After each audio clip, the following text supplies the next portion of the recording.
Sidelines with Rob Browne. Talk sporty to me.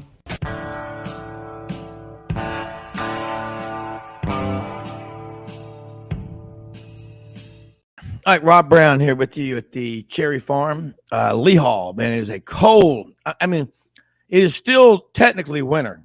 It looks like spring outside, but God, it's beautiful, man. Great time to get up at 5:36 in the morning.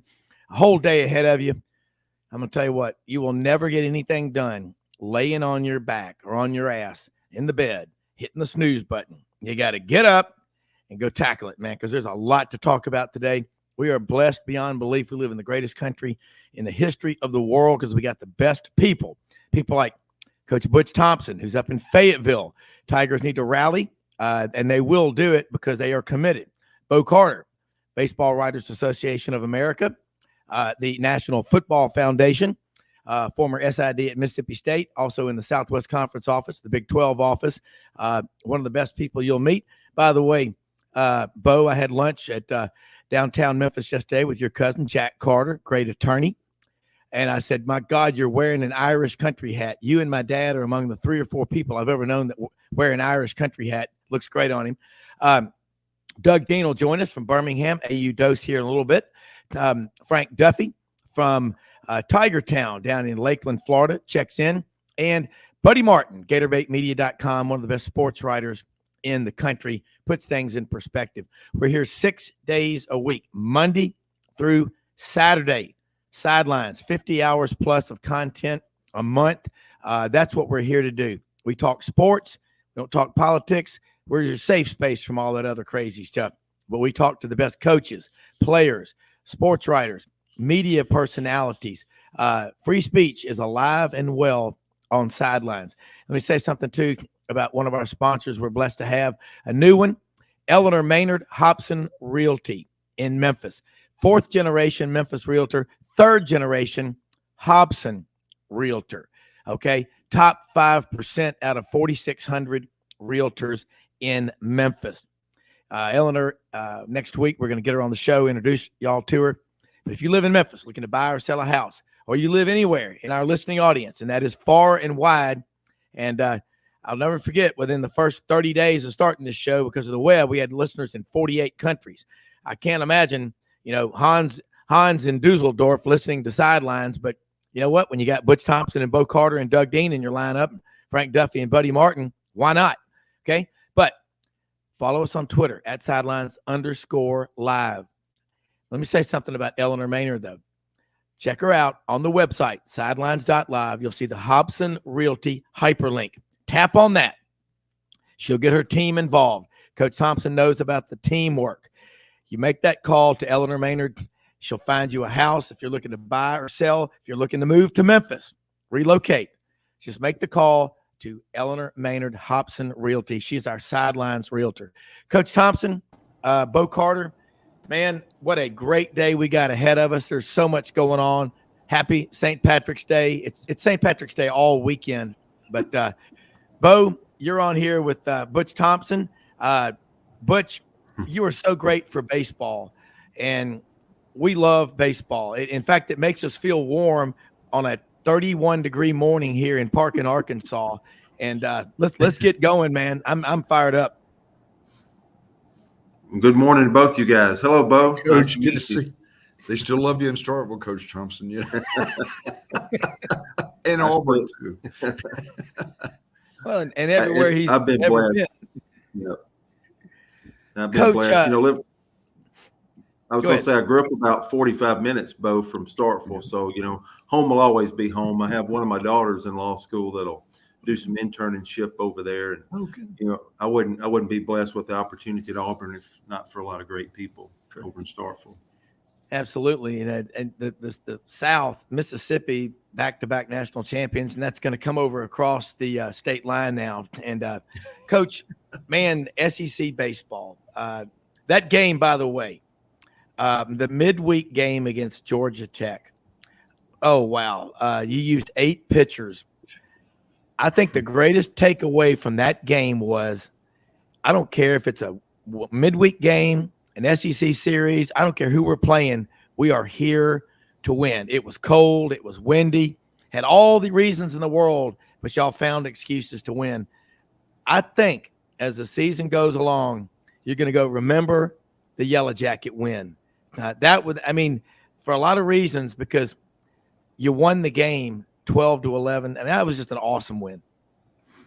Yeah, it was a good one. It was one where we got 3 or 4 pieces out, and every team goes through something where you're hitting on all cylinders. And I thought offensively we were early in the year, and some guys are kind of checked up a little bit. But it's important to stay in the fight in those moments where you're not at full speed. It's normal. It's not an excuse. Yeah. Every team kind of works through some of that, and you're down 7-0, you're down 10-4, and you're just you're looking around and see what's going to happen. And it's not like you're playing just anybody. You're playing a great program, and absolutely Georgia Tech, a midweek team, is, man, that's asking for as much as you can get in a midweek. So it's one thing to make comebacks. It's another thing to make comebacks against great ball clubs, and that was a confidence piece for us. And it was really 2 different games for both teams. So after we tied it up in the 6th inning at 11-11, and then neither team could score for the next 7 innings or whatever it took to finish that ball game, we finally pushed one across. So just good resolve. There'll be games Georgia Tech will pull to that's a team that's already, if you're already 10 games over 500 in the early season, you're playing pretty good baseball. So, yeah. I know they were headed to Louisville. We were headed to Fayetteville, Arkansas, where we're at right now, starting SEC play. And it just felt like another game. Every game you're matched athletically, and it comes down to the tenets of the ball game. And those Razorbacks, we got 6 hits, they got 8. Yeah. They walked 2 more times, but this thing's about pitching, dominating the routine play, and timely hitting. And they scored in 2 innings, and they got the most out of it. So they had the biggest inning, they had the most total base runners, and they edged us out in the freebie war. That's 3 for 3. It's not always who you play, it's how you play. And that's what we're trying to teach a team. It's about a process. And everybody wants to look at the scoreboard, and we're doing it. Fans absolutely live by the win-loss, and that's all that matters. But if you're growing and developing a baseball team, you have to understand what tenets give you a great chance to win. And those 3 I just mentioned, the biggest inning, total base runners, and the freebie war, if you can win those categories, it puts you north of 80% chance of winning. So that's what we're trying to build a team to figure out, because we're matched athletically every day. And, we need to go out and, we got good players too. We need to make sure Arkansas is matched athletically today when we compete. And, those tenets of the game are kind of what wins in the end. Yeah. Coach, we have a lot of fans listening, a lot of baseball fans. I always say our listening audience is flanked on the east by the Braves nation, on the west by the Cardinals nation, and in between, people pull for both of them probably. I know I do.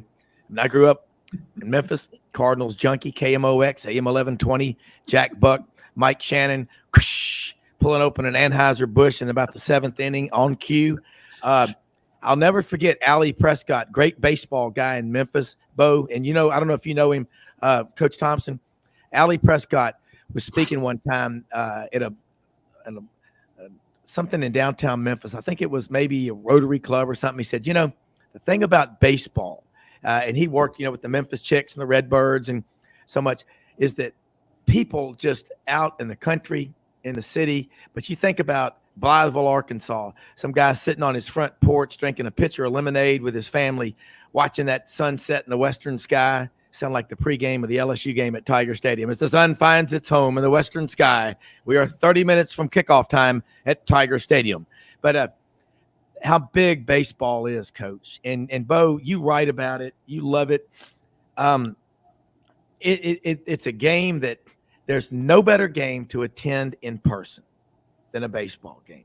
And I love what you just said. And Coach, for anybody that gets rattled, one loss, you talk so much about don't let the moment consume you. Remember the movie, Remember the Titans. How about Remember the Braves in August of 2021? And how'd that end up? And pretty good for those guys, right?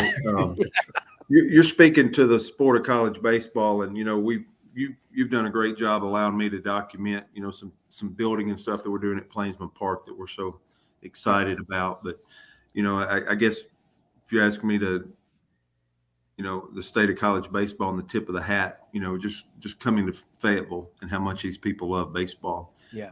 With the cooler temperatures and how those people out in full force yesterday. And, they finished a facility in right field. They've changed dugouts. Now the Razorbacks are in the first base dugout. The opponents are in the third base dugout because they finished that area in right field there. And it's incredible to see the growth from 20. We've been coming to Fayetteville for over 20 years now. Every other year, it seems like, to compete and play. And I know the building's got a J.B. Hunt signature on there, family signature of this last iteration of development that they've done for their players. It's just incredible. And it just, again, it speaks. We keep talking each week about the growth of college baseball. And, when we pulled in and started competing in this series, we saw another example of it continuing to grow in this area. And this group has been rabid for college baseball for quite a time now. Well, you're doing it at Auburn. Bo, I know you've got a lot of questions. This is just absolutely best way in the world in the spring to start your Saturday morning. No question. It is. And Coach Thompson, I want to find out who the SEC schedule maker is. You guys to Fayetteville and Mississippi State to Kentucky and Ole Miss to Vanderbilt. They were looking at the geography the wrong way. Usually, you play those Southern teams the early games when it's not 18 degrees in Lexington. Yeah, the only knock I got on Arkansas is I said 20 plus years, over 2 decades. It's never been warm up here.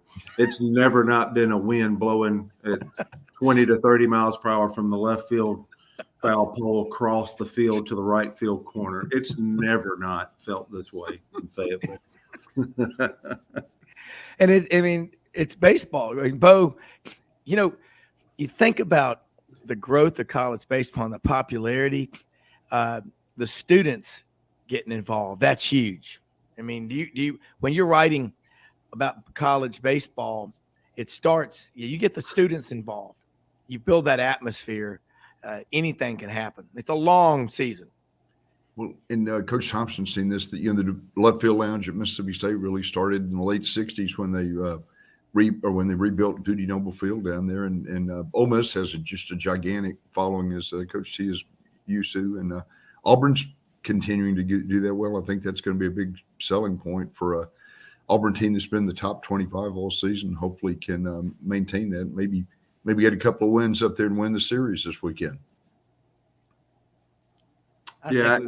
Rob, I'm sorry. I was going to just say, all this stuff is so built. When I was in high school coming up and how that outfield, that left field lounge at Mississippi State organically built out. And, I think of Norm DeBrine and that turf that they used to have at Arkansas and how it put them on the map and they kept growing to where they are now. I'm trying to think during my time, because I'm a history major from Birmingham Southern, and I just keep now SEC baseball history is big to me. We did a banquet and we had Keith Madison and Coach Polk and Hal Baird, our winningest coach in Auburn history. I keep thinking about all those things, but I keep looking at who has come online and built their program out the most since I've been in the league. I do think it's Ole Miss.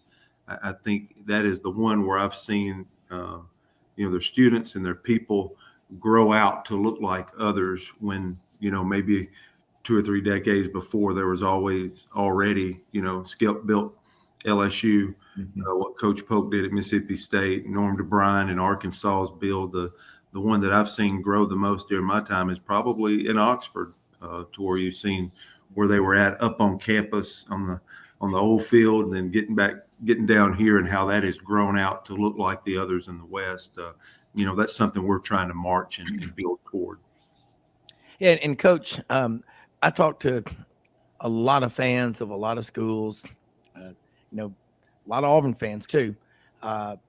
And I say this every week because it's what I do in addition to this show and wealth management is if you don't ask, when I'm talking to a client, I don't want to just see 25% of what they have. I'll say, if you go to the doctor for a physical, be honest with yourself.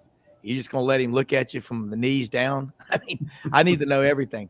Well, I've talked to fans, and they are giving to football. That's typically it. But I know in working in fundraising campaigns in the past, 95% of the people that I called on the campaign for Auburn, I'll never forget this, thought there were 2 people, maybe 3 at Auburn that wrote the checks for everything. And y'all know how that it's not like that. But when you asked them, they said, I mean, do you really want could I help? I mean, I can only give you 50,000 or 100,000 right now. Talk, Coach, and get started. We're going to go to a break, but come back to the importance of every bit helps. Yeah, well, that's true.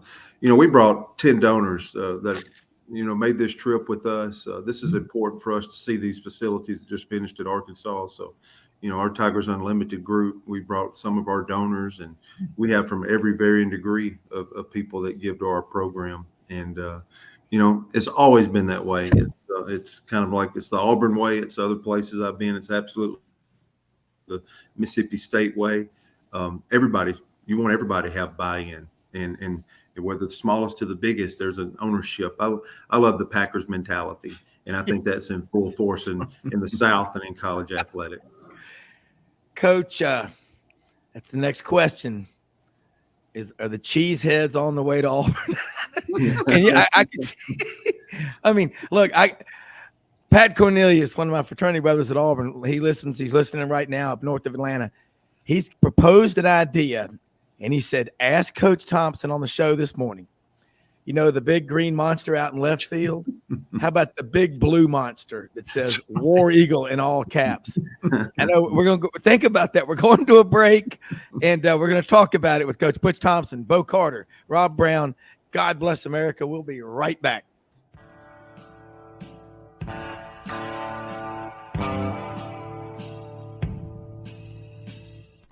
Red River Ford and Toyota, located in Wynne, Arkansas.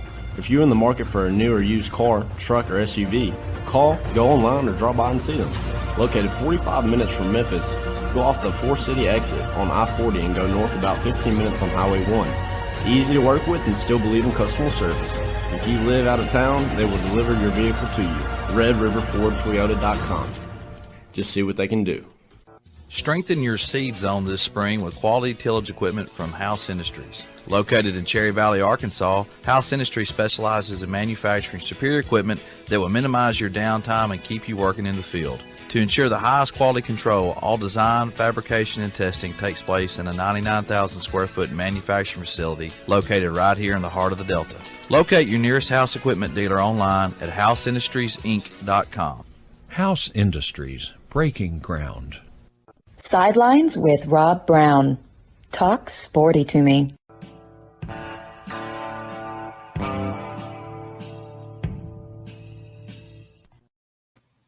Back with Butch Thompson, Auburn baseball coach up in Fayetteville, and Bo Carter out in Dallas. And Coach, what about that? Is there any rule about having a big blue monster or anything with baseball? I'm just curious because I've had more Pat Cornelius and a lot of people say, let's make something crazy out there because you're building. And what you just said a second ago, I was telling my wife, Audrey, during the break, how smart is that to take 10 of your donors on the road? Because, we live in Memphis and we're over here in Parkin, 30 minutes from the bridge, from downtown. It's quick. We can see the Memphis skyline. And I'm around a lot of Razorbacks. And I met a bunch of them at the Arkansas Water Hall of Fame dinner 2 weeks ago up in Jonesboro. And, I mean, these guys are got the president's ear up there and all. It was amazing what you just said about the J.B. Hunt name on there. Auburn's College of Engineering, Coach Thompson, and Maury Gaston, my great friend and friend of ours, he's on our show, is the greatest advocate for the Auburn College of Engineering I've ever seen. And that's our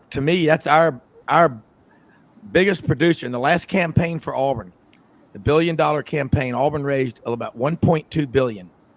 $207 billion of that came from the College of Engineering, and there are 13 colleges on campus. But God, I've never heard a coach do what you're doing, and doing what I do in addition to this show. You're You're the tip of the spear, man. But let's talk about the big blue monster first.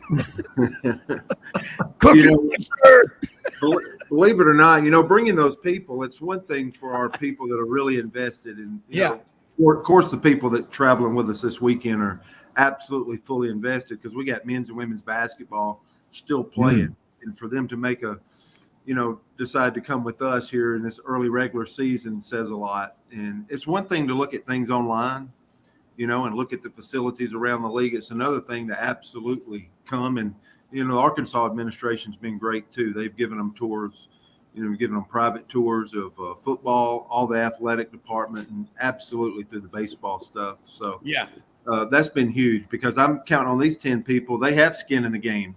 Yeah. And they'll go back when we get back to Auburn and tell others, what they saw they will. And things of that nature. And, on the facility, that we'll get going on this summer, we're still looking at things because when you build a baseball team, really, I think what I've learned by, being an assistant coach for 3 national coaches of the year, what I've learned is that you build a baseball team as close to home plate as possible. There's nothing more important than your catcher. I know pitching is everything, but man, if you can't handle them right there at home plate with a great catcher, I've never coached every team that's been above average, solid, or great has been great right there at home plate with that catcher. So for me, it's catching, pitching, left side infield. You got to get some bats. You've got to be strong up the middle, center fielder, and then what spills over winds up being first base, right side, corner outfield stuff. But you've got to be good close to home plate. I think our facility, we're doing some last minute check marks to see if we need to be good close to home plate. People want to digest baseball closely. The people that invest the most, and you look right behind home plate, there are some, that's where you want to be able to evaluate a 97 mile per hour fastball where you if you're stuck too far away from the action, it's harder to appreciate. So, we're still, evolving and looking at facilities and trying to bring in this last iteration of hey, it's probably just like recruiting, as close to home plate as possible because Neville Arena, the success of Auburn basketball, of that home court advantage has been with people being right on top of it. People are under the goal. People are in the action. And we're making sure we're doing that at Plainsman Park. The blue wall, I guess, is acceptable. Maybe calling Boise State, you can get some leadership there. The monster is just unique. Yeah, it's unique to Plainsman Park. Hal Baird, Mr. Sanford, when they worked for 10 years to build Plainsman Park. That's why that park has stood the test of time because it has timeless features and timeless looks to it. And it's got a great real estate proposition. But the thing I would sell to you this morning to our people that may have an interest in continuing to get involved in our project, supporting it, is we've got to do some things that really get our fans focused and closest to the action as we can. We still need to create more atmosphere. Our students have been great. We've sold out, season tickets 3 years in a row. But we've got to get people continuing to get closer to home plate, getting involved, and keep amping up our atmosphere as, people come in and play us. Yeah, I absolutely think that is a brilliant strategy. And to me, it's shocking how many people out there have the money and they've never been asked. And I know different programs. And Bo, wouldn't you agree? I mean, there's a lot of people out there that have money, and there are people that need it, but they don't know how to ask. The favorite radio station of every potential donor, Coach and Bo, is what WIIFM. It's put it on on your speed dial. What's in it for me? If they can give to you and get some tax benefits for it, and remember the Tax Reform and Reconciliation Act in February of 2017, that had some deleterious effects, but also did some good things. But Coach, you just hit on it. Timeless features. The architects, the people that built that park, you always think about, okay, we're building it now, but for the future. And I just checked, Auburn's got a pretty damn good architecture school, because I know my dad graduated from there March 18th, 1954. Holy cow. This is his 46. Let me do my gazendas. 69 years ago, old man Browne graduated from Auburn.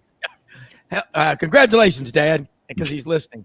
But Bo, follow up on what Coach Thompson's saying. I think, and the people at Arkansas, when you go look at facilities, it reminds me of when the Florida people just a few years ago went up to Lexington, KY, to see what they were building. Florida going to Kentucky.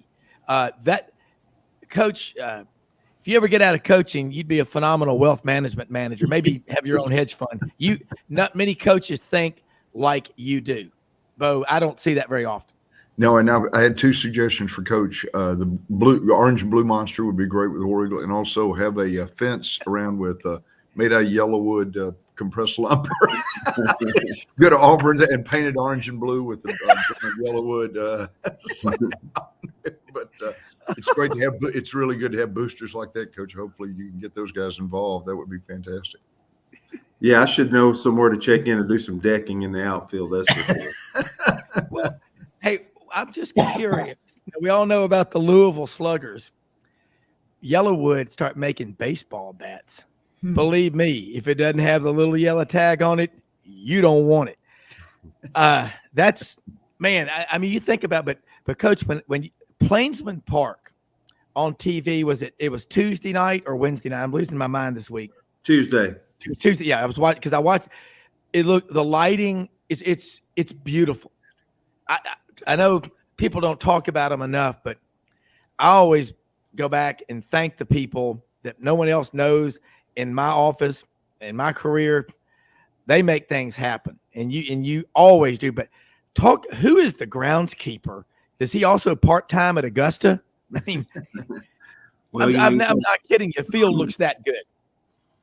You know, we're a land grant institution, you know, like A&M, like Mississippi State. You know, we do a pretty good job with that too, not just architecture and engineering. You know, we do a pretty good job with the grass, and absolutely there's a division of Auburn engineers that do a pretty good job with the synthetic grass too. You know, being one of those land grant state institutions, you're pretty well rounded. John Bailey's our guy. We have one full-time guy. We have a bunch of students, and you wouldn't believe where all these students go.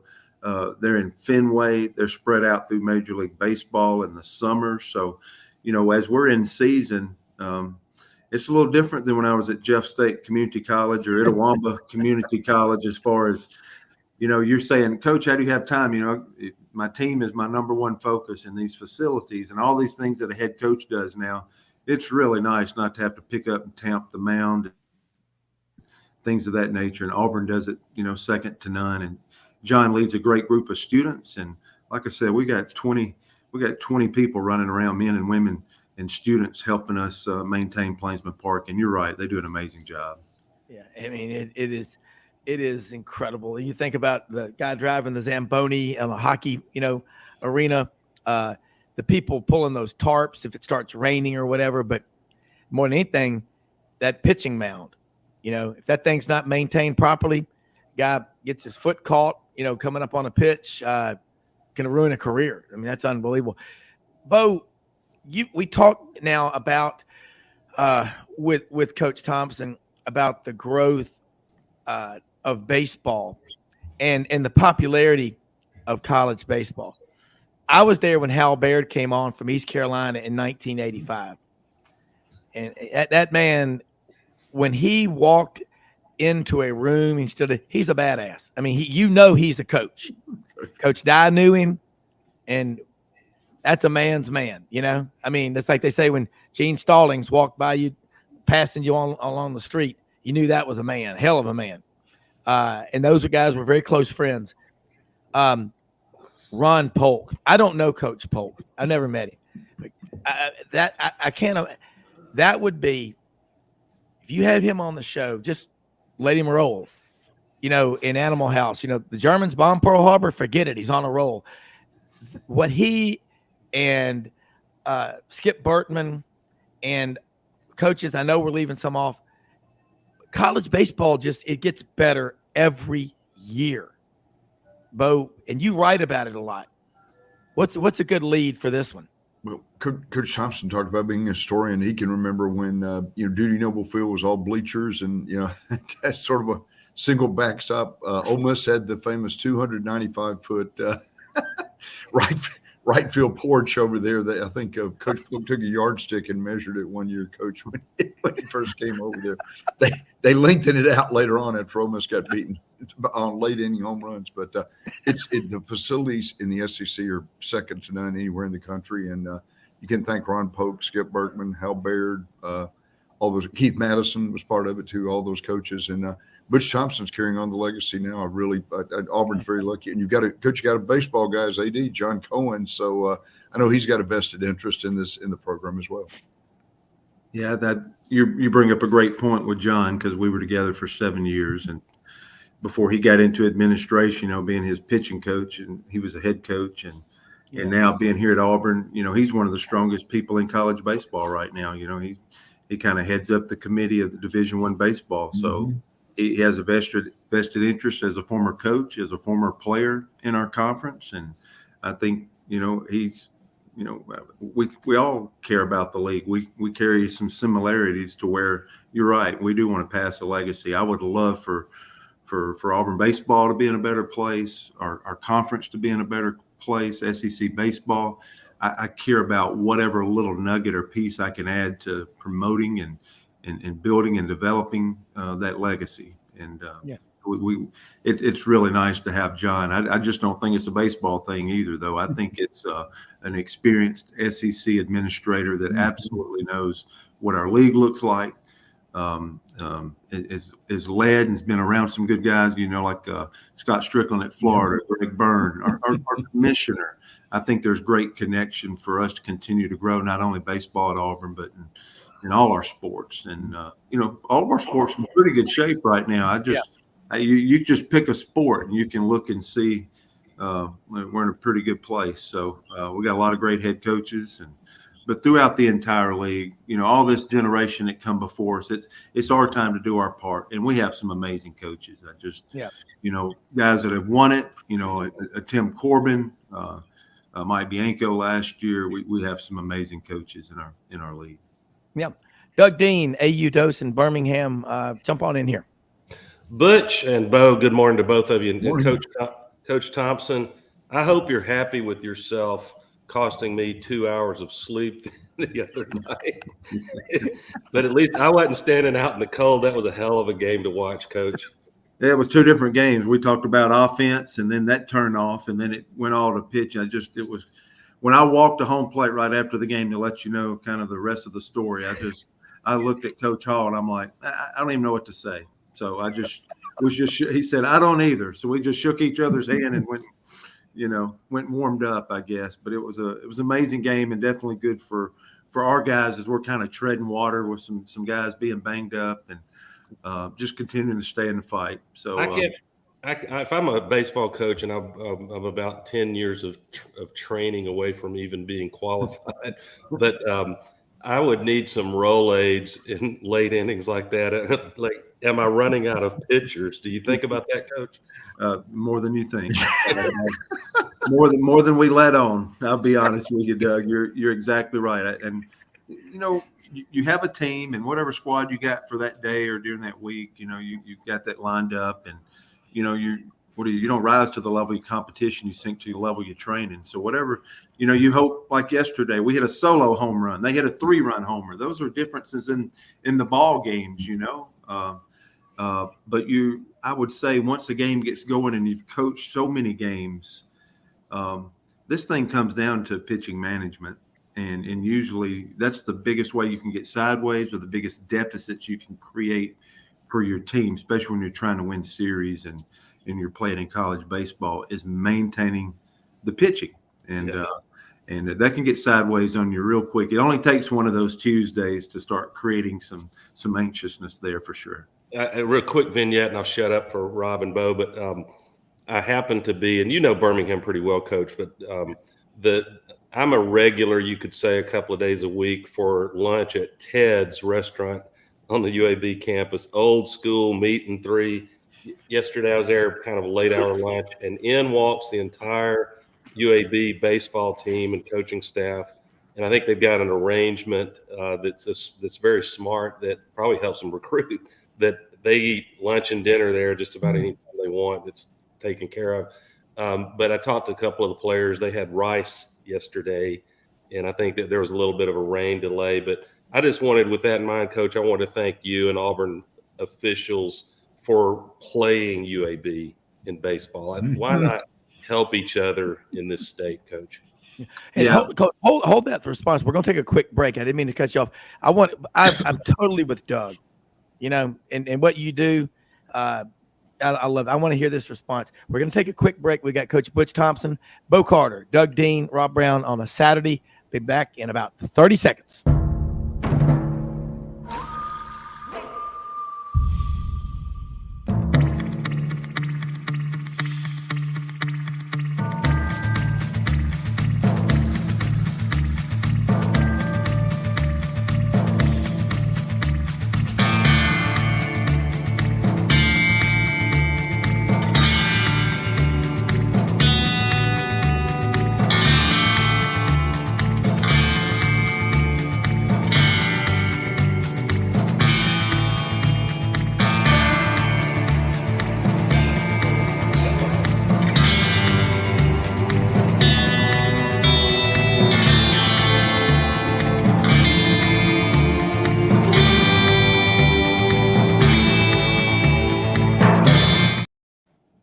All right, Coach, just love to hear your response to that in-state. I love it. Yeah, just, we talked about building a brand. Bo was touching on building a brand for the Southeastern Conference. That should be important to every coach. And in our state, a lot of time in Birmingham, getting my college degree. I've spent more of my professional career in state of Alabama than anywhere else.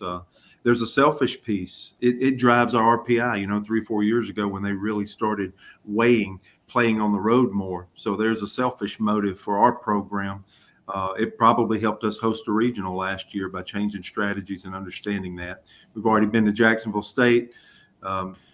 Casey Dunn's one of our great, Auburn players, is at UAB. Coach Shoup was my mentor before that. We get to play in a beautiful AA park.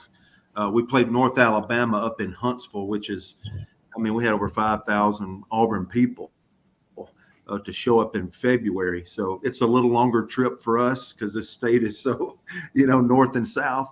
But that was a great trip for us. We'll play South Alabama in Montgomery Tuesday. So we're leaving Plainsman Park, even though these guys are cycling in. But there is some reasons for us to keep making sure we're getting our Auburn brand out throughout our state, respecting these coaches. We were up at Jacksonville State 2 weeks ago, and Jim Case, the field was named after him, for goodness sakes. But a great man.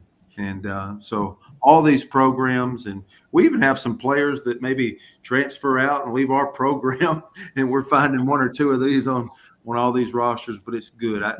I think if you're the coach at Auburn, you should absolutely be doing whatever you can to build your conference, but also the state of baseball and the state of Alabama. That's important. All the way down to the high school level, it was honor for me just rolling off the board for the Alabama High School Coaches Association here the last 4 years, being on that board. It's all important. It all matters, and we should all be trying to invest and continue to build our sport at every level. And Coach, you just never know when one of those guys, like your long ball hitter last year, becomes a portal transfer again. Yeah, no, and then he just stumbles into being the Southeastern Conference Player of the Year, So that's how that stuff works. That's a great point. That he's right, Bo. And what everybody's saying here is people are getting to know these players, and guys come and go every year. That's part of it. You've got 19 new players on the roster. How many can you take on a road game up to Fayetteville? What's the net limit? Regular season SEC series, when we walk to home plate, the first, meeting at home plate with the umpires before game one, you're handing them a starting lineup plus the additional players that make out a 27-man roster. Okay. So only 27 players are active. Since we've gotten into COVID and gotten out of COVID, you can travel with as many as you want. So, Arkansas will have all their players kind of dressed out, no problem. It used to be much more stringent on that, but we probably brought 34 players, but we handed an active roster of 27, and we rotate players out for the experience. A guy that may not be on that 27-man roster might be hitting in the 3-hole or starting on Sunday a year from now, and you want them to go ahead and get a leg up on experiencing these trips and seeing what's going on. Yeah. Coach, look, I know you got a big day ahead of you. We really appreciate you staying on long with us, and look forward to this every week. And bottom line, you got 2 more up in Fayetteville, and you come back. You'll have the midweek games.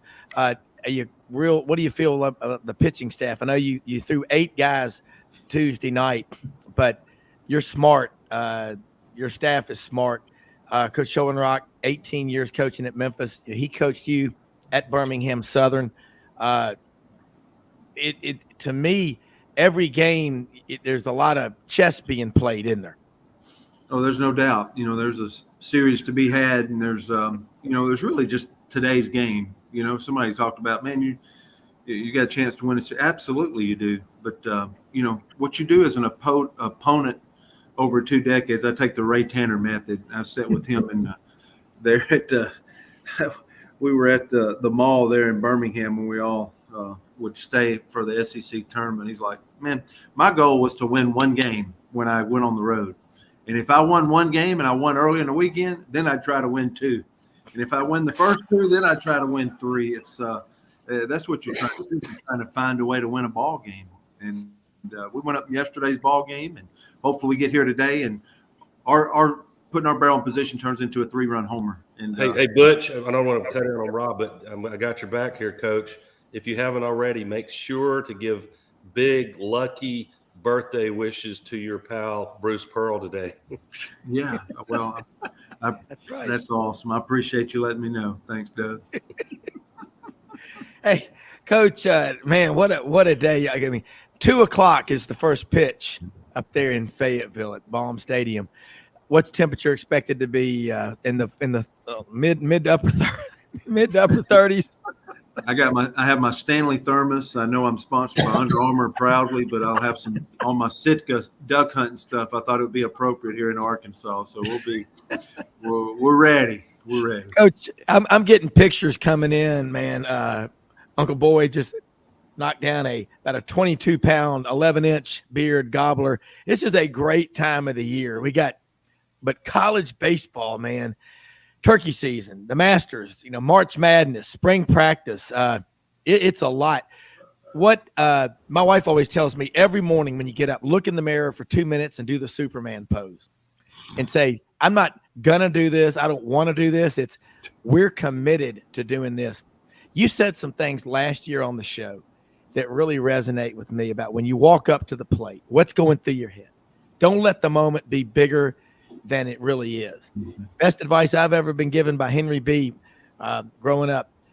It ain't the doing in life that's so bad, it's the dreading. But give us a positive message to leave with, because that's what we love about you, because no matter what happens, you're smiling, you're ready to roll, and good things are coming. Long way to go.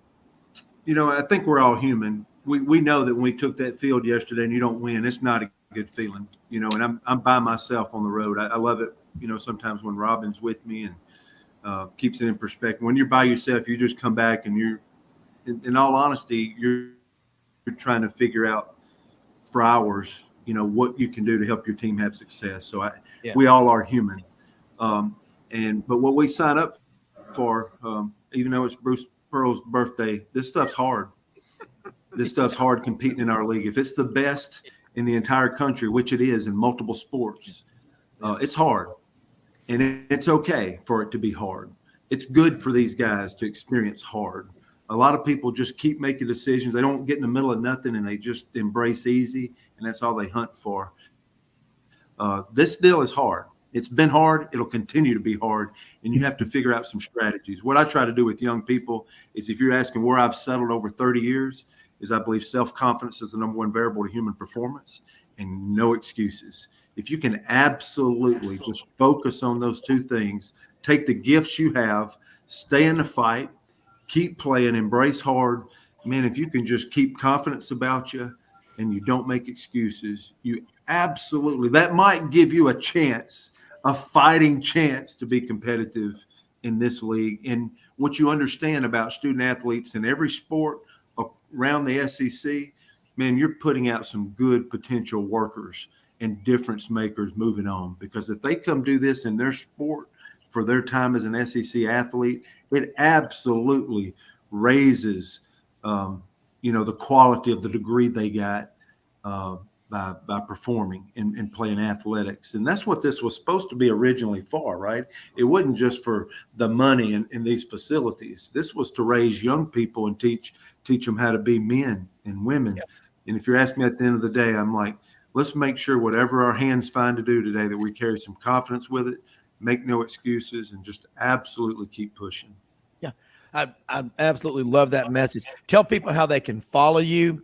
They want to help, whatever, and we'll let you go and have a relaxing morning. I know you're doing a lot of strategy, but let people know how they can follow you. Because I have a lot of them that want to. Yeah, Bo, Doug, I get to look at Rob every week. It's good to see you two guys today. It's refreshing, actually. So it's good. But it's easy. Butch Thompson at auburn.edu. No coaching tips. I got a whole bank full of that stuff. So, but if you want to help Auburn or help Auburn baseball or any way, or you want to reach out, talk about anything seriously, Butch Thompson at auburn.edu. And it's good to be with you guys. All right. Well, we'll be watching, man. Thanks so much, and look forward to next week, Coach. Yeah, War Eagle. See you, man. All right, bye-bye. I tell you what, man, I would absolutely love it to be on a team with him. And I love, Bo, what Doug just said. Doug is a great color man. He picks up on the things. I mean, just going into the deli, old school meeting 3, seeing the whole UAB team. How that becomes, that's a story. That's a cool story. And Bo, you're a great writer. So is Doug. But I think that's right. You play in North Alabama, play in UAB, Jack State, whatever. It's in your state, just like in Mississippi. And Mississippi's got less than 3 million people. And it's got back-to-back national champions. But, man, that coaches, like you said, you're on the road, you're by yourself. You got to go back and you got to think about it. But I don't think he spends too much time on the negative side of the street at all. No, he's a positive thinker. He's really done a great, amazing job at Auburn, taking them to 2 World Series in the last 3 years. 5 years. And again, they've got a program that's equal to anybody in the country right now. And Coach has talked about he learned under. In fact, I think he might have coached Clark Lee when the Vanderbilt football coach who played baseball at Birmingham Southern and Belmont. Doug, correct me if I'm wrong, when he was assistant coach at Birmingham Southern. So I know Coach Lee, when he got the job at Vanderbilt from Notre Dame, said, I want to thank Brian Shoup at Birmingham Southern for helping be a great influence on me. So what wonderful. Man, it's funny how that all comes around. Yeah, it really is. Doug, man, switching gears, it is March Madness. You think? my neighbors stayed up late last night, had the blinds pulled up. You know how damn expensive cable is. Watching that TV. I watched that Memphis game. Heartbreaker. Mm-hmm. Who throws a pass like that? Hey, that's just Rob, who throws a water bottle like that? I mean, in the name of basketball. But God, that was frustrating. I hated seeing Memphis lose to Florida Atlantic, but a lot of basketball left. But FDU, Fairleigh Dickinson University, isn't that where they went to get? Could you get 3 dates from my friends? Wasn't it Paul Leibowitz was killed in a kiln explosion? Went to Fairleigh. No, it was Emily Dickinson College. Yeah, that's right. Beat Purdue, or as Franz Beard of GatorbaitMedia.com said on the show 2 weeks ago, he goes, I know, I call them don't. They won't do anything. They'll go out in the first round. What's wrong with the Boilermakers, Doug Dean? Gosh, it was a dangerous time for a high seed to play either Thursday or Friday. And I don't know if that'll change this weekend. No reason it should. But what's fascinating about March Madness, one of many things that's fascinating, is when you're talking about And it's the only way they could really do this magical, probably the greatest sporting event over several weeks in all of sports at any level, if you ask most anybody. And that's kind of shocking to say here in the Deep South, the way we love football. And certainly playoff, when it goes to 12 teams, that's going to become sensational.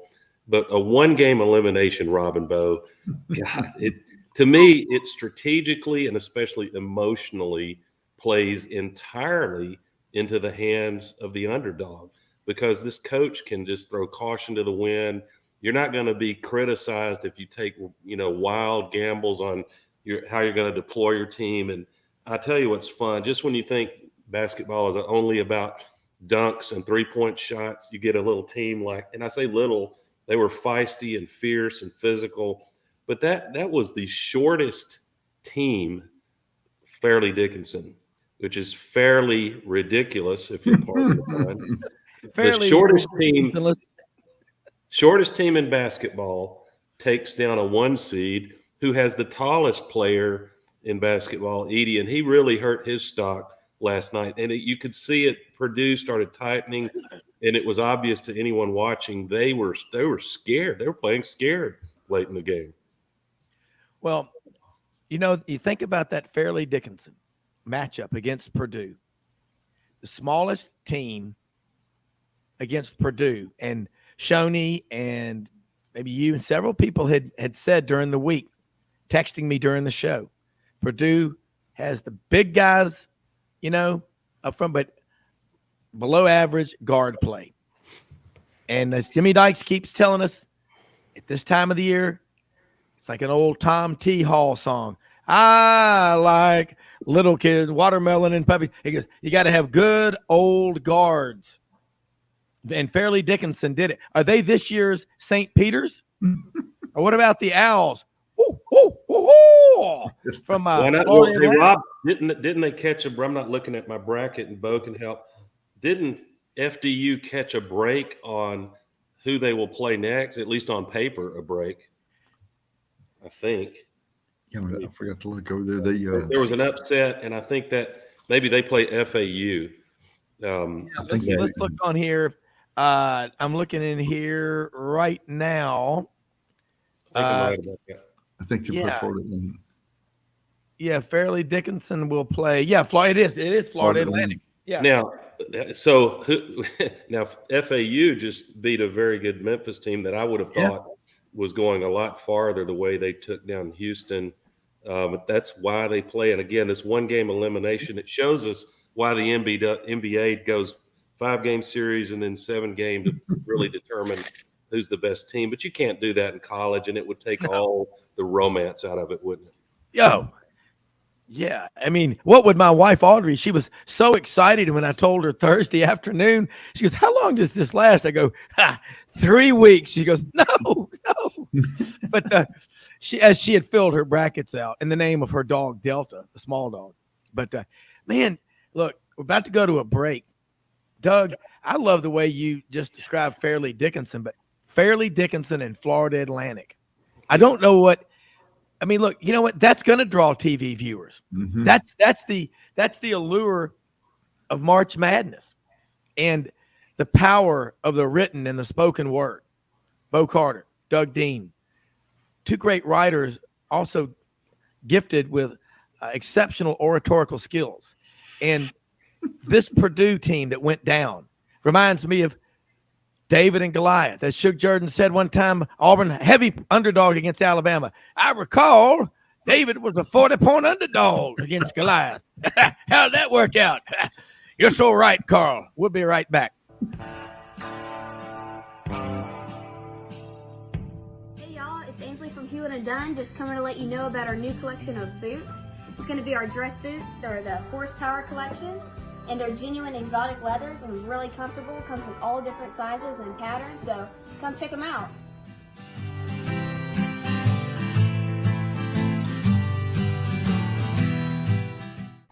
Red River Ford and Toyota, located in Wynne, Arkansas. If you're in the market for a new or used car, truck, or SUV, call, go online, or drop by and see them. Located 45 minutes from Memphis, go off the 4 City exit on I-40 and go north about 15 minutes on Highway 1. Easy to work with and still believe in customer service. If you live out of town, they will deliver your vehicle to you. RedRiverFordToyota.com. Just see what they can do.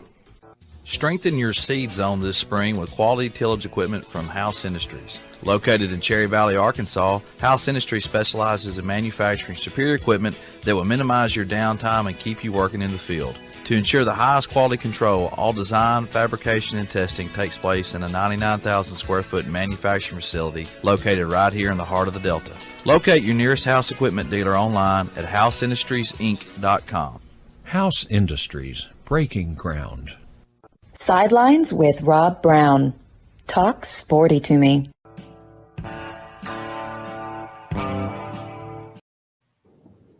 All right, Rob Browne broadcasting live from Gustafson's Bowling Alley here in Green Bay, Wisconsin. Bo Carter, Doug Dean with us. And Doug, you were on a roll before the break. Keep rolling. Well, I'm not going to filibuster, baby. I'm not going to filibuster the great Bo Carter out of his airtime, but I do want to give you a spiritual message, listeners, viewers, Rob and Bo. I've always said it's dangerous. It's probably good, but it's dangerous to pray for humility. And check this out, Rob and Bo. My youngest daughter, Hannah, a.k.a. Spud, has vaulted to the top of my March Madness pool that I run. And I'm asking her, does she have a system? Because the system I'm using has me yodeling in the valley down about the bottom quartile. March Madness is hard, but she's having a ball with it. And she should talk smack early and often. The thing I wanted to comment on, I'd love to get Bo's take because maybe he's a little less partial observer than those of us that wear orange and blue or crimson and white in the city of Birmingham today. But it's a beautiful scenario, Rob, but it's a nightmare scenario tonight. And let me explain where I'm going with that. Through just a series of misfortunate accidents and luck and two teams playing well at the right time, especially Alabama, man, what an unbelievable year they've had, just, wiping the slate of any comers, both regular season and in the tournament in Nashville. And you'd be kind of foolish to bet against Alabama going forward, notwithstanding the Purdue debacle last night. Anything can happen, right? But here's the sort of nightmare. It's great for the city of Birmingham that both are in it. But think about this. We have a situation because of the marketing and packaging of these tickets. Today is not two separate unbundled games, Auburn and Houston and Alabama and the Terps, fear the turtle, Scott Van Pelt would say. That it's one session 3 bundled package. So what we don't know, and it's kind of unknowable, I guess, until everybody shows up, is which fan base, back in August or whenever on up to when Alabama started having a monster season that they did, and Auburn was still in the hunt, so their fans might be inclined to buy and see what happens. But which fans will show up for the first game, which is Auburn-Houston at 6:10, and then this is really where it gets fun, Iron Bowl-esque, is what's the continuum between being sporting and classy and having Iron Bowl rivalry hate? I lean toward the latter, to be honest, not in a vicious way. I've just been around this long enough not to be Pollyanna about it. So if you've got Auburn fans sitting there in the first game, if to those, let's say it's 8,000 or 9,000 Auburn fans, the arena holds 17K, twice the size of Neville Arena in Auburn.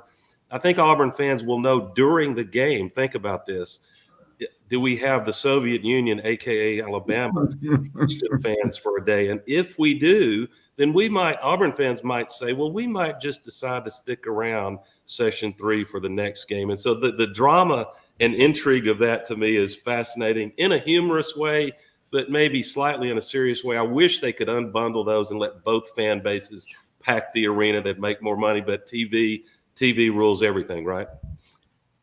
Exactly. I was you guys brought up a minute ago too, a point about Florida Atlantic. Saw them play in covered the Conference USA tournament in Frisco near Dallas last week, and they just demolished a good UAB team, and they rolled right through the Conference USA schedule. So that was not a Giants, but I felt badly for Memphis. I'm a big Penny and Little Penny Hardaway fan if they ever bring him back. I love Penny. And you know what? Penny was pissed off at the end of that game last night. I mean, I don't blame him, but you know what? He got 26 wins this year. He's got them going in the right direction. He's Dr. Hardgrave is going to be on the show this coming Thursday, the president at Memphis. But man, yeah, you know what the thing about Florida Atlantic? Their entire season schedule, they'd only played one team that was in the NCAA tournament, and they still looked good. But keep going, Bo.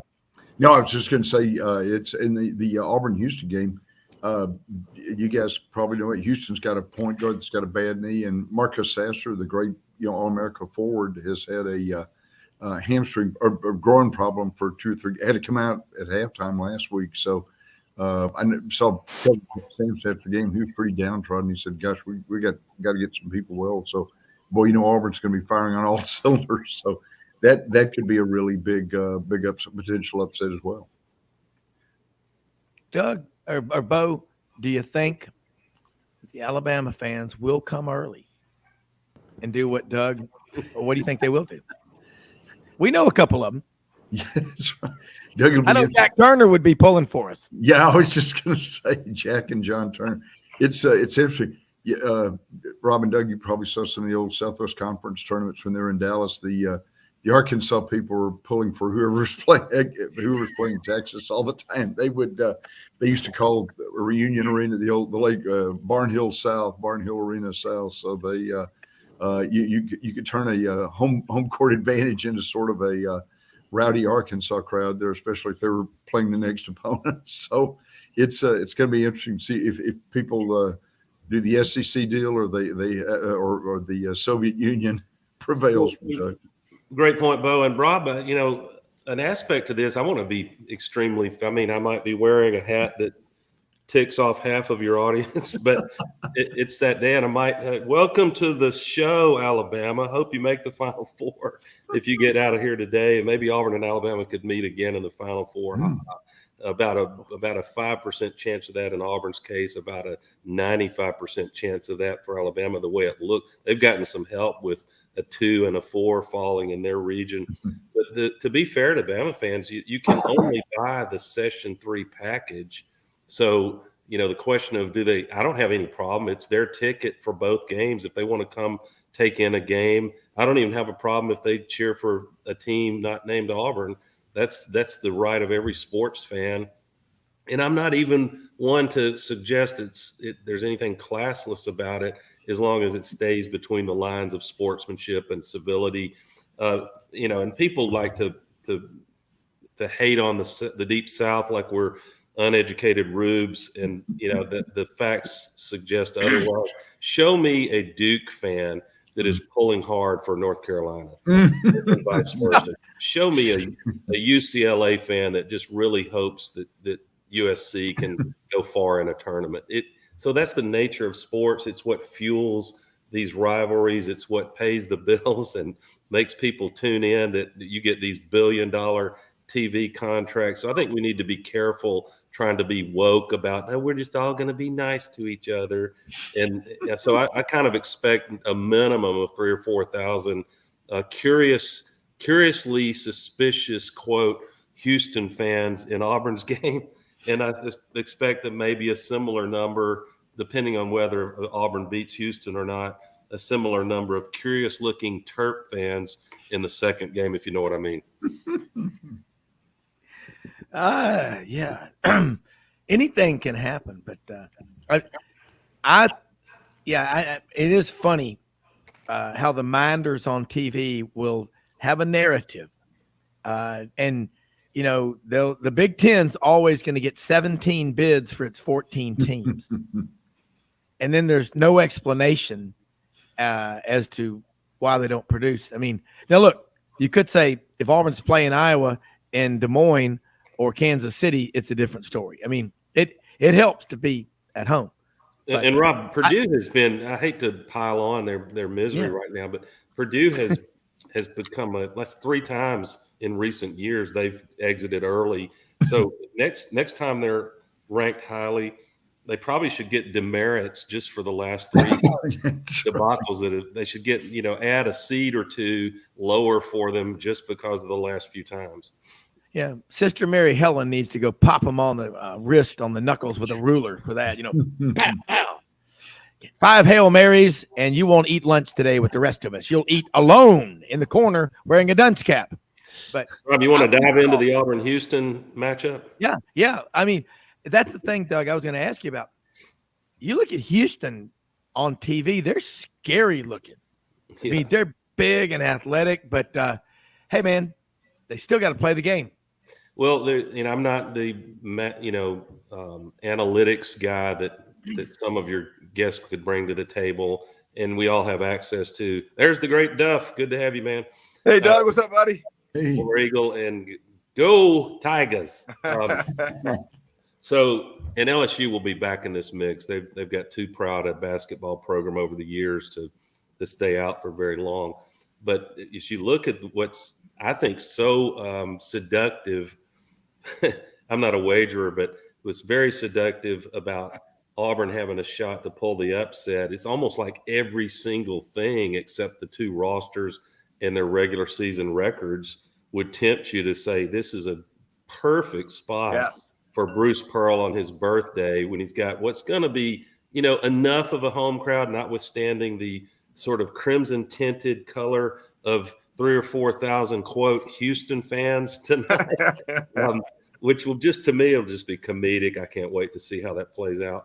But you look at, to me, a big key, Wendell Green, for all the long-suffering criticism he gets from his own fan base, is sitting at 28 consecutive free throws made, which is an Auburn record, Rob and Bo and Duff.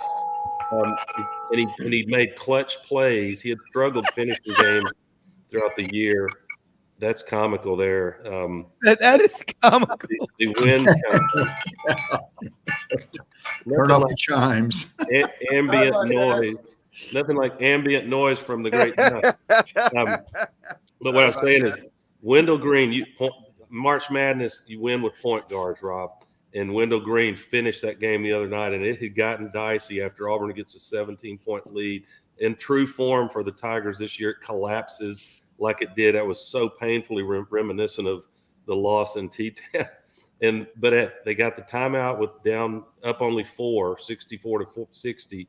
Bruce calmed them down, and then Wendell Green took over, and he did what guards have to do in March Madness: get to the foul line, don't turn it over. That was a clutch moment where he was trapped, and he got the timeout. He had the presence of mind to get the timeout, unlike the UVA veteran guard who just hurled the ball to midcourt. But I won't say that I'm gloating about that UVA loss. Those lying, cheating, double dribbling, but anything can happen. But then the biggie, and I'll shut up. Y'all can comment on what you see in this Auburn-Houston game. Houston should win. They're the stronger, better team, but they've got Sasser with one of those nagging groin injuries. He says he's good to go, but that, how that can be in a game when you start getting physical play. And they've got another guard that's dinged up a little bit. Auburn's healthy. And what Bruce found the other night, we'll have to see, does it hold up 2 games in a row? Coming off the bench, holy moly, Trey Donaldson was a force defensively, and he was unconscious, draining 3 straight shots outside the arc. And we had that with that 2019 team. Javon McCormick would come off the bench and give great play. And it seems subtle, but that's one of the big things. How the kind of bench play you get in March Madness goes a long way. So I like Auburn in this spot on Bruce Pearl's birthday. I wouldn't like it enough to lay much money on it. But I love the points. I love the points. Yeah, man. What is it? 9? Is it 8 or 9, Duff? No, I saw 5.5. Yeah. Oh, so it's dropped. It was higher. I feel like it was 5.5. So it should be Auburn. If a team has the comfort of feeling more like it's a home game, that would be Auburn most likely, unless Bama fans really show up in force as one-day Houston fans. But and Houston won't have that. But Houston has a better roster. They've got an outstanding coach. I wish he wouldn't whine so much about the venue, but it's going to be one you don't want to miss. And so naturally here in the South, you'll die laughing at this, guys. We already get it. We got the memo that you don't schedule wedding parties in October and November. Yep. But now people are doing that in March, and we need to be reminded that Alabama and Auburn play a little bit of basketball. So I will be at one of those parties and happy to do so for these young kids. But and then pretty soon we won't be able to have parties in the month of the College Baseball World Series. So when can you have a wedding there, Duff? A 3-week period in February. Yeah, after duck season, before Late turkey February. season starts. Yeah, in between duck and turkey Go season. to the Justice of the Peace.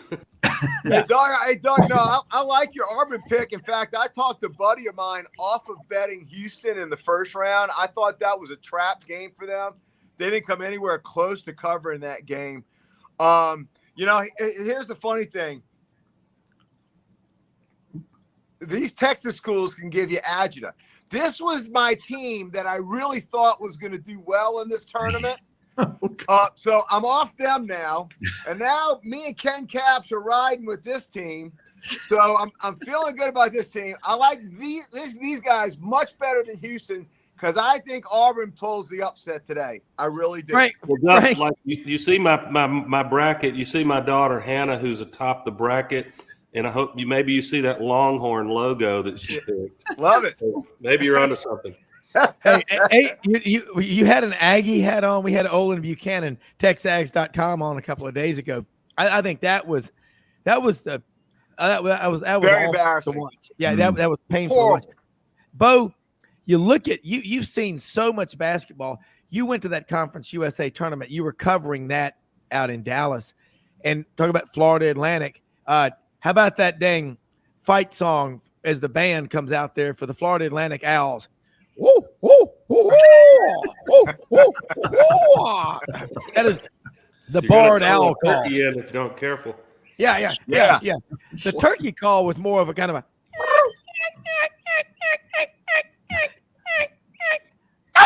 Pretty good, Rob. That's a good turkey call. Hey man, I'm getting text. We're the only sports radio show and podcast that has live feeds from people in the field sending in pictures of slain turkeys this morning.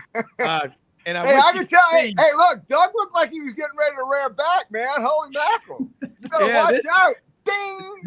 Ding. Dean, this big Tom on my phone here is massive. I mean, he is big. I mean, that's a lot of turkey legs at the fair. What state was it taken? Now, some people use all the proper syllables. Mississippi, it's Mississippi. Mississippi turkey season. Yeah, they are.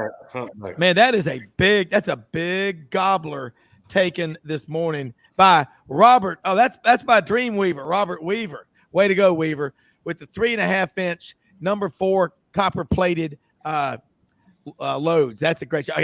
Let's take a quick break. We're going to be right back. We've got Doug Dean, Frank Duffy, Bo Carter, Buddy Martin has just joined us. GatorBaitMedia.com. We're all ready. Right back. 30 seconds. Yeah. Yes.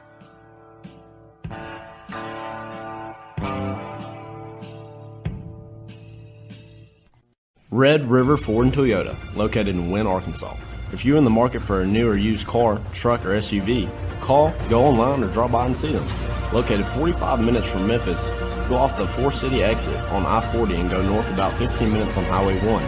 Easy to work with and still believe in customer service. If you live out of town, they will deliver your vehicle to you. RedRiverFordToyota.com. Just see what they can do. Strengthen your seed zone this spring with quality tillage equipment from House Industries. Located in Cherry Valley, Arkansas, House Industries specializes in manufacturing superior equipment that will minimize your downtime and keep you working in the field. To ensure the highest quality control, all design, fabrication, and testing takes place in a 99,000 square foot manufacturing facility located right here in the heart of the Delta. Locate your nearest House equipment dealer online at houseindustriesinc.com. House Industries, breaking ground. Sidelines with Rob Browne. Talk sporty to me.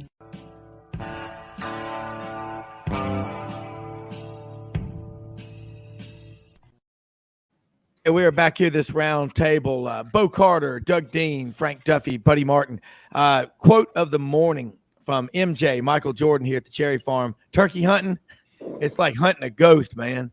They are hard to kill. Buddy Martin, GatorbaitMedia.com on here with us.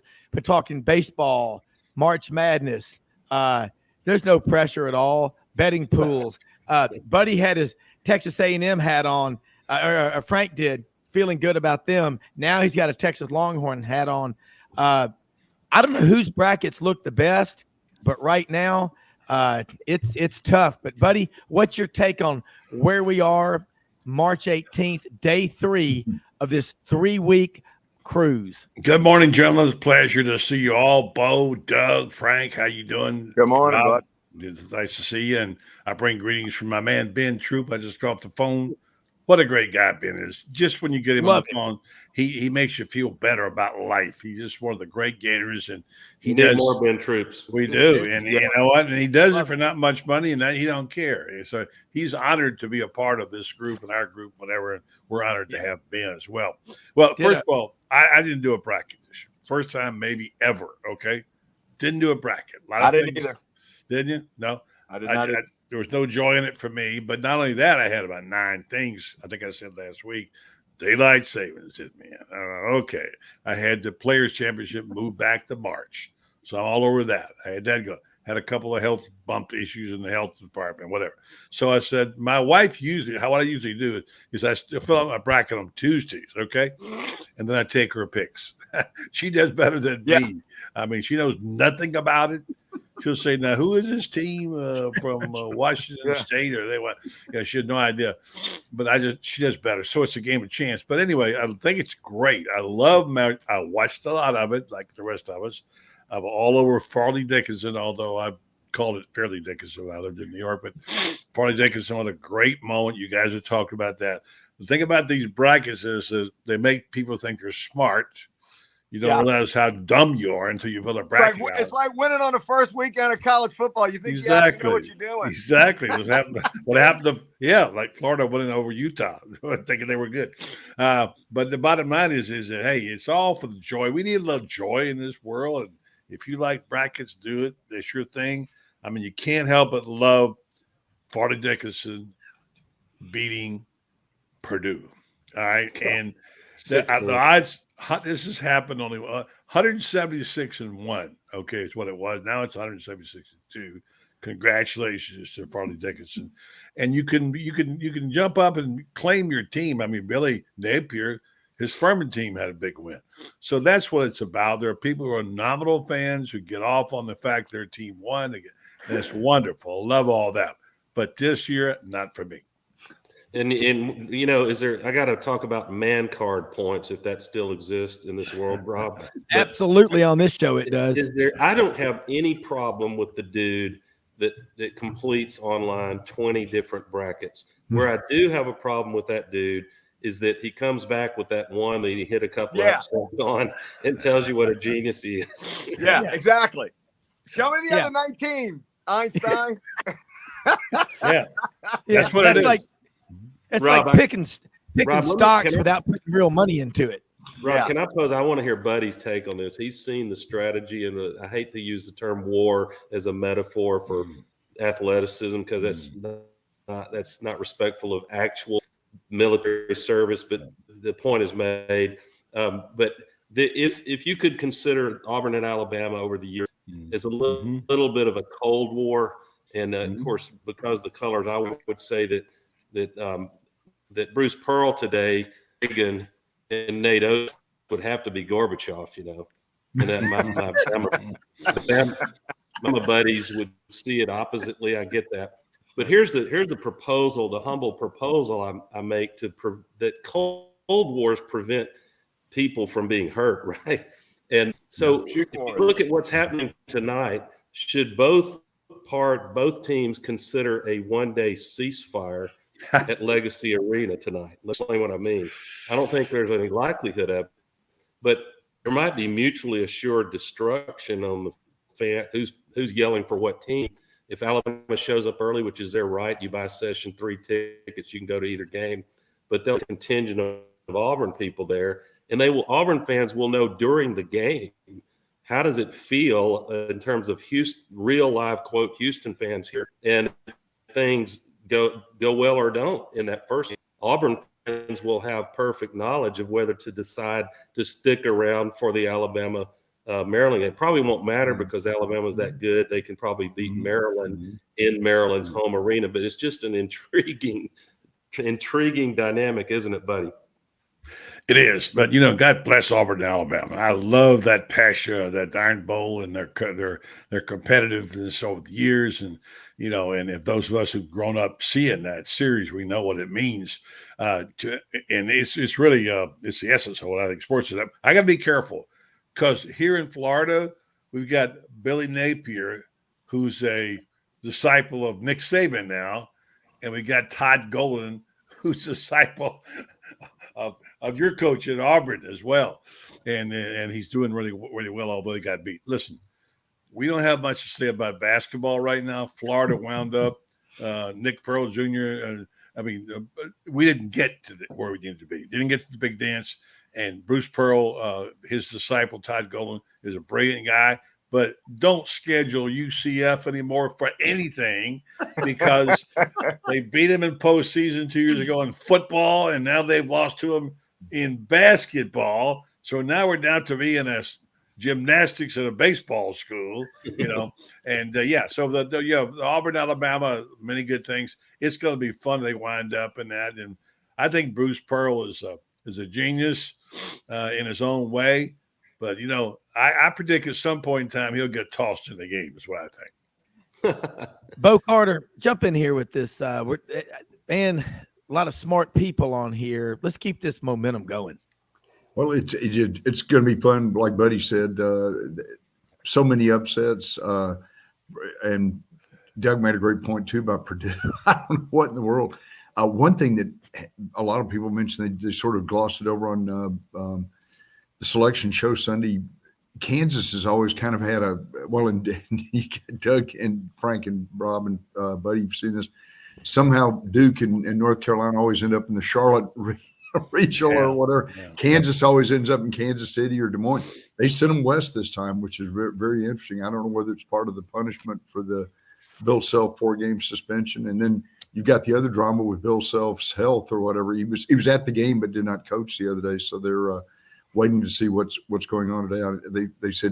He said, I'd like to coach, but the doctors have said otherwise. So it's a lot of intriguing things going on this weekend. I think the Hogs are going to give Kansas all they want. Yep. I do too. Rematch of the Liberty Bowl game, Arkansas. The smell of corn Pronto Pup in the air. We can only hope that beer. game is anywhere close to what that bowl game was. That bowl game was one of the best bowl games I think I've ever seen. That was incredible. Rob, or anyone, what in the world happened to Buzz and the Aggies that looks so good all season? Wow. You know what I think? I think this all season long they had to work so hard to get people to give them respect, to rank them. They were projected as a really low seed, and I kept saying they're 15-3, 17-4 by the time the tournament came around. I think they finally got to the tournament, and they were like, the neighborhood dog that chased the UPS truck and caught it. What am I going to do now? Yeah, that's what I think. I mean, Bo, Bud, anybody. I thought they were low seed. I thought they were very low. Go ahead. No, I was just going to say, I think the battles against Alabama this year wore them down, and it showed against Penn State. I was shocked. I had Texas A&M. I thought that was going to be one of the best games of the first round, first best bets, and man, they looked horrible. I think they left it on the court against Vanderbilt when they came out 49-25 halftime lead. Well, if you followed the former Southwest Conference rivalry, Texas and Texas A&M, to A&M looking ahead to the Longhorns. That's a good point. Yeah, Buzz has done a fantastic job. I thought they were a low seed of 7. But it just might be, like you said, they ran out of gas. And when you live off of your effort and that's all you got, maybe Penn State's better than we thought. Maybe that's a possibility.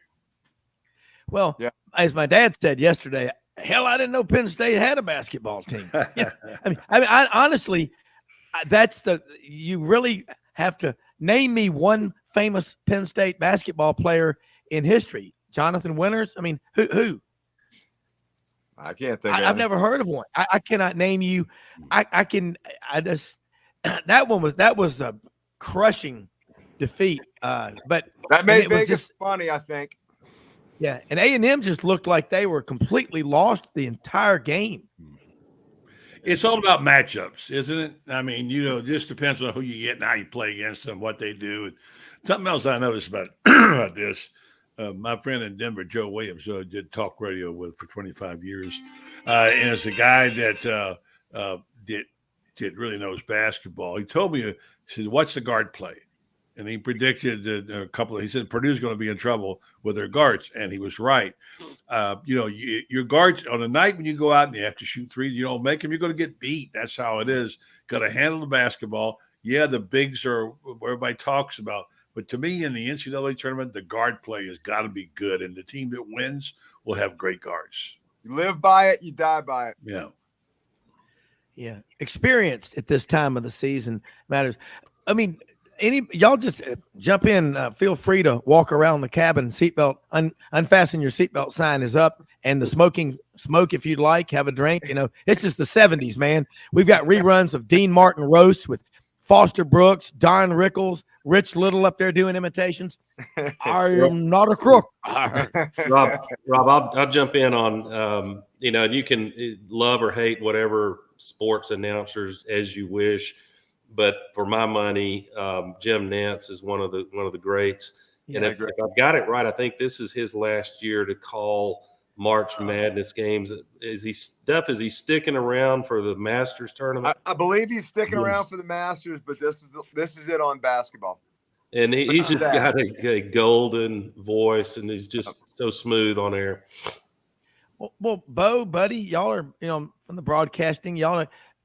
Who's going to replace Jim Nantz? Man, you don't replace him. Who will they bring on there? You've got Grant Hill, and you've got Jim Nantz, Tracy Wolfson, that whole crew. But good question. You don't realize how long he's been doing it. He's been doing it over 30 years. Yeah.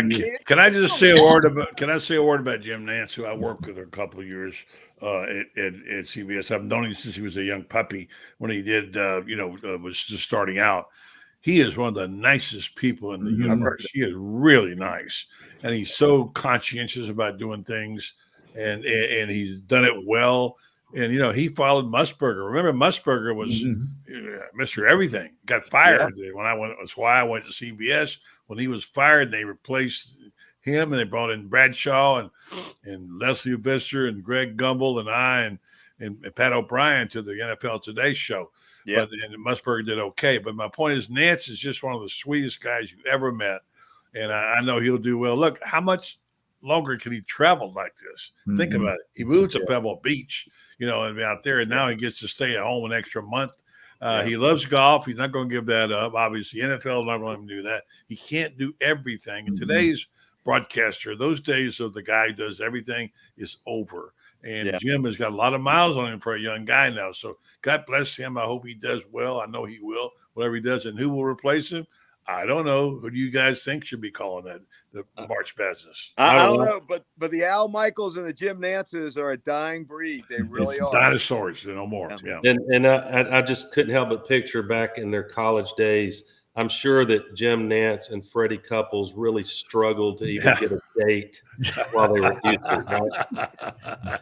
Some great stories Nantz talked about Freddie. He'd put his golf shoes up on the dresser when he came in at nighttime. And, those two good-looking guys right there for sure. Well, that's hard to believe. I mean, you think about and Bill Rafferty on there. Bo Carter's going to post up onions. I mean, the little kids. The little kid, he's a little guy, No, the little kiss off the glass. Well, what about Bill Walton getting on there? Oh, no, please, not Bill Walton. No. The Conference of Champions. Oh, my God. Buddy Martin, the great kid from Brooklyn. In his spare time, he's a scientist, and he loves to play the piano. The game's underway. Well, what's the score? Exactly. Hey, we get Rob. You got to do more of these impressions. Weed will do that to you on air. Yes, it will. he spent too much time in Red Rocks, Colorado. Yeah. Too many dead shows, but Buddy, Bo, Frank, Doug, I tell you what, Buddy, it's just so cool to get that perspective. And Bo, from behind the scenes and being out front, again, I don't like the term media relations director, so I'm not banning it from this show. I'm just not going to use it. I use old school terms. I'm not politically correct. I am who I am. Free speech is alive and well on this show. And we're going to try to have our version of a Dean Martin roast. Okay. Everybody light one up, get a cocktail. We're going to have fun with this stuff. But Bo, talk about what it's like to be hosting a March Madness, first couple of rounds. And as you get to I've been to the Final Four. Y'all have all. It's incredible because when Auburn went up there to Minneapolis, St. Paul in April of 19, 72,000 at a basketball game. And still they couldn't call the double dribble on Virginia. And I'm mad as hell about it. Man, Rob, I can still remember going to Dallas in 1986 with LSU. I can still remember how much fun that was. Having drinks with Brian Bosworth at 3:00 in the morning at a local Dallas bar, shooting shots with Bosworth. Like it was yesterday. You are perhaps the world's most interesting man. If not, I've had cocktails with him. And you had to mention, you had to return my nightmare from Final Four UVA game, late game. But my dad liked to say, which has stood me in good stead, that Doug, just because you're paranoid does not mean they're not out to get you. It's not mean they're not outside your window. And is it just me, or does it make you feel queasy when you find out that referee is from Virginia Beach, Virginia? And I thought I saw his orange and blue socks he was putting on before the game. Hey, well, let's take a quick break. We are broadcasting live from Clyde Gustafson's bowling alley, Sturgeon Bay, Wisconsin. That's outside of Green Bay, where the ice has not yet begun to thaw. If a polar bear can live at the zoo in Memphis, Tennessee, they can live anywhere. Don't tell me about the world's melting. We'll be right back. The moon thing.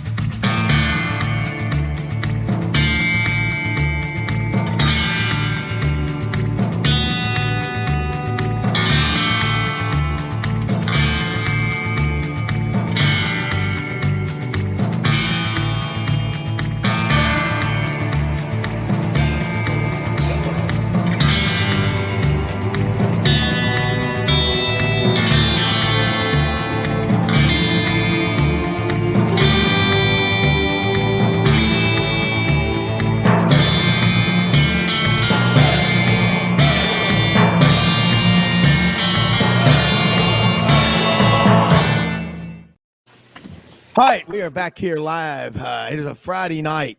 Think about it. Where did they do those Dean Martin roasts? Las Vegas? Las Vegas.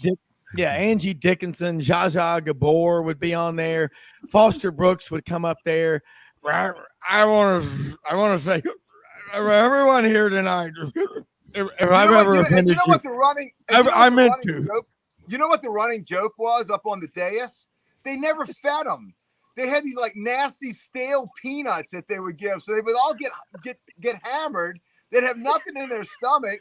You know, they would all grouse. Go back and look at some of those. There's no food anywhere, and then they would always like somebody would do a shot like, "Yeah, nice dinner we've had up here. It's friggin' stale, dry roasted peanuts." Yeah, there you go, right there. And the room was just filled with smoke, scotch and waters, cocktails. I mean, but it was a man's country then, and Sidelines is a man's show, a woman's show. We don't hold back. And Doug, Frank, Buddy, Bo, free speech, First Amendment. What is the duty, Bo, Doug, Frank, Buddy, of the press to hold those in positions of authority accountable? Yeah. Buddy, what tough questions need to be asked right now that aren't being asked at the press conferences, Buddy Martin? You got a half hour? All right there, Foster Brooks. Let me tell you, by the way, Dean Martin said he drank water. That's what he claimed. Yeah, it was apple juice. Yeah. Apple juice. Right. Just let me put this in down for you real quick. Okay. I've been thinking about this. This is not a topic we can get on, but I'm thinking about now where Florida is. I'm thinking, going back to all the things we think are important in sports. And in journalism, you can ask your old buddies, Jack Sims, all those guys. There was this basic questionnaire for every beginning writer when they started out in journalism: who, what, where, why, and when. I know everybody's heard that before, whatever. But if you applied the same questions, let's say to the University of Florida, in terms of building a program, here we are. Florida's halfway through, the year, and now the football team is the losing record, and the basketball team. Steve Spurrier called me the day before yesterday. Said, "Hey, buddy, historian of Gators, when's the last time the Gators had a losing record in football and basketball?" And I said, 1979, coach. He said, "You're right." I said, "Yeah, I know." I said, "It's a little different time." But in looking at this new way of doing business, because it's all different, all right? Let me ask you guys, all these questions, who, why, where, when, we could address each one. But in my opinion, it's time to change strategies and use what you have. The loveliest village on the plains, Baton Rouge, the bayous, whatever. Florida has something to sell that nobody else in the SEC has got. The weather and the beaches. Think about it for a second, okay? You're a kid playing at Purdue or, Nebraska, whatever. You say, look, come to Florida and go to the beach with Steve Spurrier at Crescent Beach, right? In February. Yeah. How you like that? Sell what you got, because free agency is a little bit of everything. People talk about South Beach. Come to South Beach. Give me a break, okay? Miami. You got to go to Miami. You can go here. And my late friend, Augie Grinder, God bless him, rest his soul. I miss him so much. He came from St. Louis in the late 50s, and he was a basketball scholarship player from St. Louis. Never been to Gainesville. Sight on the scene, shows up at the Gainesville airport, gets in a cab and says, "Where's the beach?" Yeah. And the cab driver says 80 miles that way. But you see, the perception is Florida, it's a beach, sunshine. And it is 80 miles away, which is why Coach Spurrier's lived in Crescent Beach all these years. Sell what you got. That's the where part of this thing. Who, why, where, and when. I'll talk about the others. But that's, to me, postcards from the beach. Come on down and have some fun in the sun. Yeah. Hey, buddy. And let me tell you. Buddy, I would ask. I will tell you. Go ahead. Go, Doug. No, go ahead, Duff. No problem. No, I was just going to say, you're exactly right, buddy. I was in Lakeland yesterday announcing the Yankee Congratulations. Tigers at St. Patrick's Day. Mm-hmm. Beautiful day. So I flew back here to Atlanta because I had a couple honeydews to do. Flew back last night, and then I got up this morning to get on to the show. It's going to be 22 degrees up here in North Georgia tonight. I told Ron, I said, honey, we're going to get our RV in about 30 minutes. I said, we're going back down south. Yeah. I said, I've been loving Lakeland and Tampa and Orlando for the past 5 friggin' weeks. I said, we're going south. I'm not letting my pipes freeze in my RV. We're heading south. There you go. I love it down there, buddy. It's incredible. Ladies and gentlemen, stand up and give a big welcome to your Detroit Tigers. Yeah, that's right. That's right. Starting at shortstop, a sophomore from Columbia, Juan Valdez. Jorge de la Rosa. I had to ask Buddy. He ought to know. He's got the Gator connections far and wide. But where should we expect possibly to see the great Billy Donovan land pretty soon? Well, that's a big one, isn't it? That is a big question. Basketball coaches, you talked about earlier, but what's happening in Kansas. I've known a few in my life, and it is the most difficult sport to coach on your body. I've known coaches that almost died on the sideline. They've had high blood pressure. My friend, he's not late, so coached the Denver Nuggets, Doug Moe. What a tremendous guy! He was a wonderful guy. He couldn't buy insurance. It's really something. The pressure. I would say there'd be nothing wrong with Billy calling it a day and going to Crescent Beach, where I think he also owns property, and just saying, I've done my time. I got my money. I'm a family guy, which he is. But there's that one little thing it always says, well, I could do it one more time. And that's a great question. I'd love it to be, he took the job as a Orlando Magic coach for a day, and then quit it. But I'd love to see him back down there with Billy. Billy's such a tremendous guy. He's another guy like Nance. You forget how young he was when he first came out. I mean, for Providence, right? I mean, 29 when he coached in Florida. 29. Wait a second. Who is that? He a ball boy? Yeah. Hey, buddy, I'm probably going to, this is sacrilege to good Gator fans. Yeah. Could we see Billy at Kentucky? They've danced with him a few times, Yeah. And that's a great choice. That'll be a great choice for Billy and for Kentucky. And I don't know. I think Cal's a hell of a coach, and I'd like to see him get another year or 2 or 3, whatever. But if they did, Billy would be a great choice for them. I wouldn't mind seeing him there, although I hate to see him beat Florida. But, I think that's a good idea. I think Kentucky gets K-State. I think they'll beat K-State, which means pick the other guys if I think that. But I want to see Kentucky against Marquette, my pick in one of my 2 brackets to win it all, the Marquette. And the reason is oldest team on the field, Rob, and I like Shaka Smart to make a brilliant guy. He's a great coach. It worked for Billy Donovan. By the way, Doug, I got to go against you on that one. Keontae Johnson at Kansas State. What a great story. Guy died on the court, as far as state. And he couldn't come back to Florida. That's where he wanted to come, but the insurance companies wouldn't insure him. And so he had to go to Kansas State. But I'm all in on Keontae. No problem there. I did not know that. Bo Carter, buddy, you're not allowed to retire. You are so damn good. That I did not know that, Doug. That's incredible pick right there, by the way. The oldest team. And Doug put the numbers out. Bo Carter, you have a press conference right now. And what's on the record is on the record. What's off the record is off the record. And we all respect that. That is so powerful.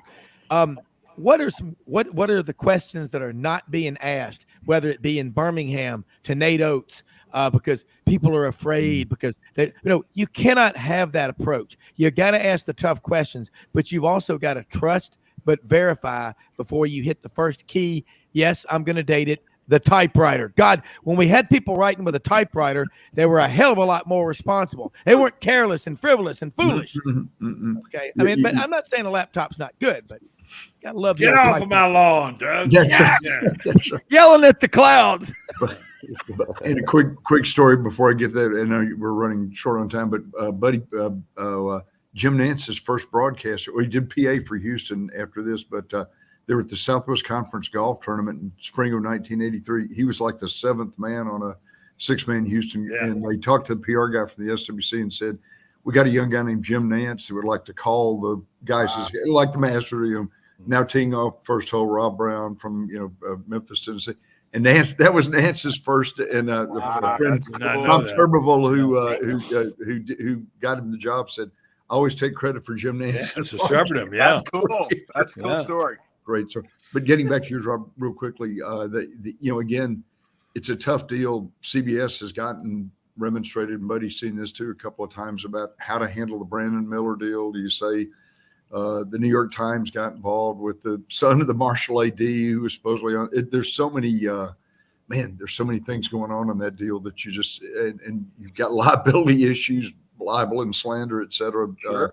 You have to be not going down that track, but again, you got to ask Painter, the Purdue coach, who did show up for the news conference. He has the option, as Buddy remembers, the last game of the regional, first and second rounds, the losing coach does not have to show up. And to Painter's credit, at Purdue last night, he did come for the news conference. But a lot of unanswered questions, a lot of questions sitting out there.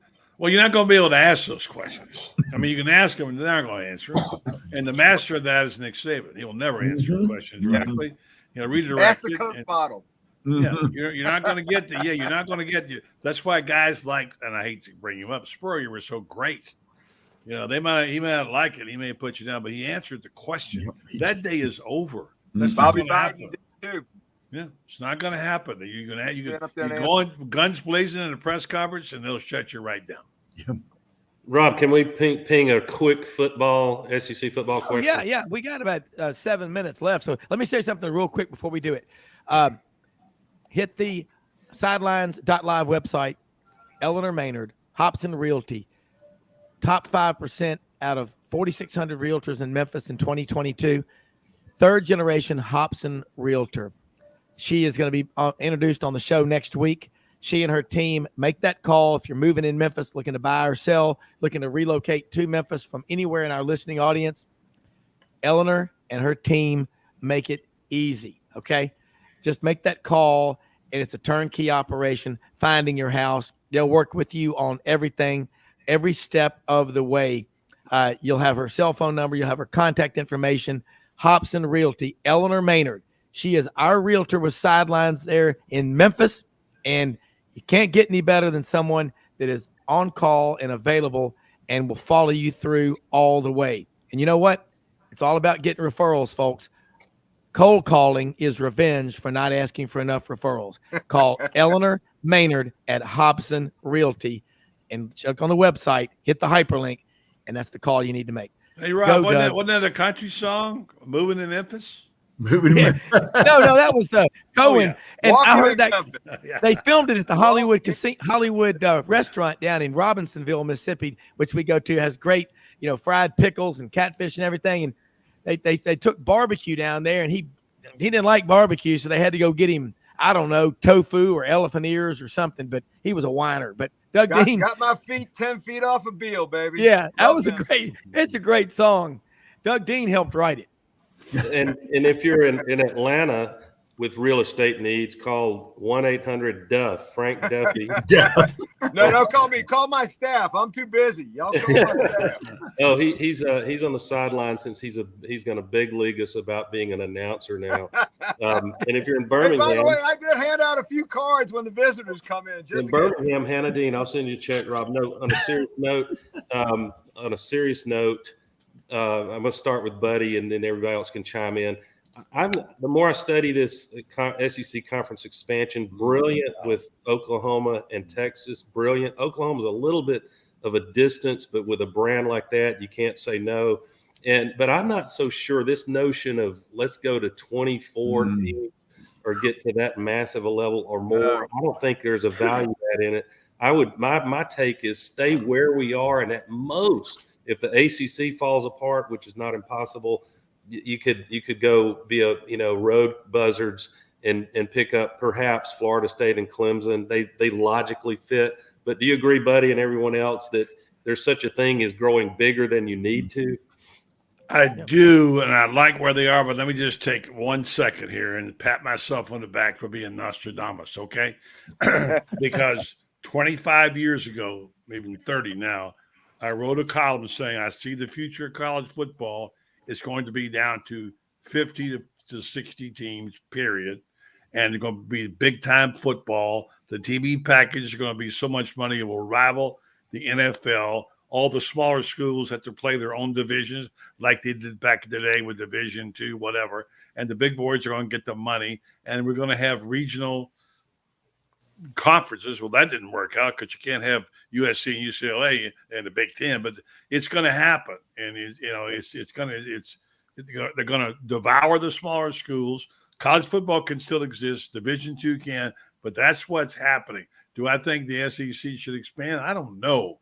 I kind of like where they are right now, but if you get these opportunities, you say, I can get Duke basketball and I can get Clemson football. And you got to think about it. I'm conflicted about it, to be honest, Doug. Well, I'll say this: if the ACC were to crumble, the SEC would probably pounce on Virginia and North Carolina to pick up those two states.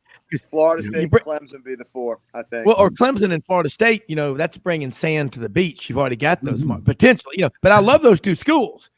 But anyway, most often we see the face of Christ in the least among us and go out and help people, folks. Don't expect to get anything. Just give out of the goodness of your heart.